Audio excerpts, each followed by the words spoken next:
Hello बच्चों, let's see the question. The given question is 2-chlorobutane reacts with 15% aqueous solution of ethyl alcohol and form P. In this reaction, 70% racemization takes place. Percentage of inverted product would be. तो बच्चों ये अच्छा question है और इस question को बहुत ही conceptual तरीके से हम आपको बताते हैं। अच्छे तरीके से आप इसको समझिएगा। जो हमको दिया गया है बच्चों, वो दिया गया है 2-क्लोरोब्यूटेन। 2-क्लोरोब्यूटेन का स्ट्रक्चर अगर हम बना लें तो हमें इस तरीके का स्ट्रक्चर देखने के लिए मिलेगा और हम ये देख रहे हैं कि ये जो है हमारा सेकेंडरी एल्काइल हैलाइड है। जब हम इस कार्बन क्लोरीन बॉन्ड को ब्रेक करेंगे तो यहाँ से हमें सेकेंडरी कार्बोकैटाइन मिलेगा।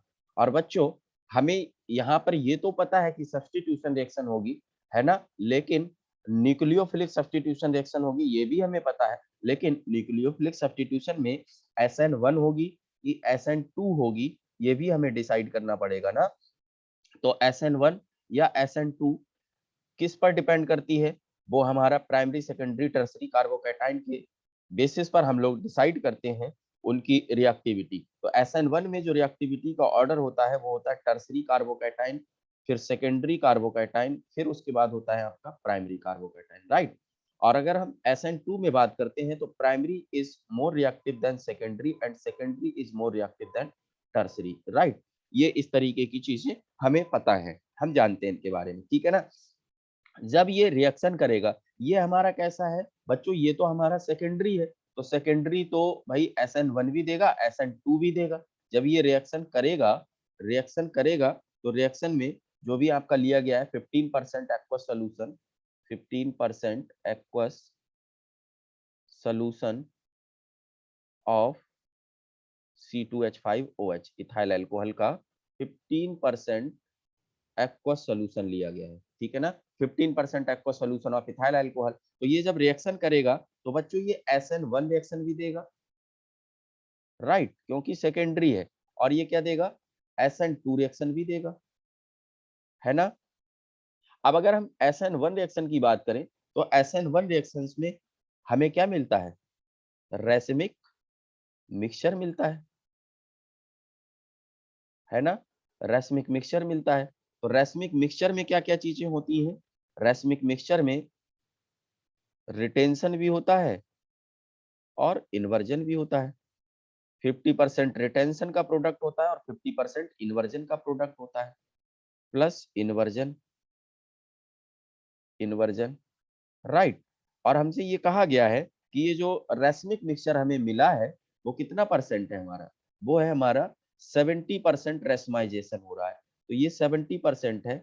इस 70% में 35% जो होगा वो हमारा रिटेंशन का होगा और 35% किसका होगा? इन्वर्जन का होगा, right.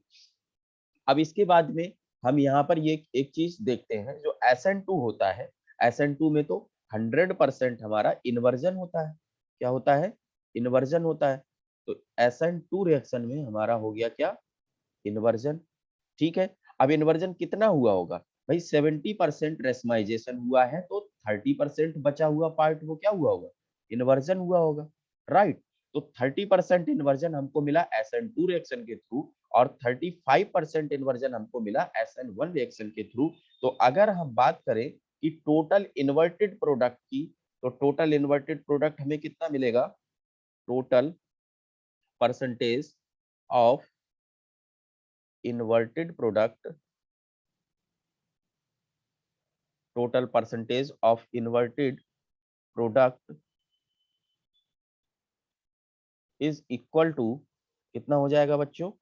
35% plus 30%. After adding we get the value of the total percentage of inverted product is equal to 65%. So the answer will be 65% and the 65% in given in the option D. So the right answer of this question will be D option. I hope you understand it well. All the best.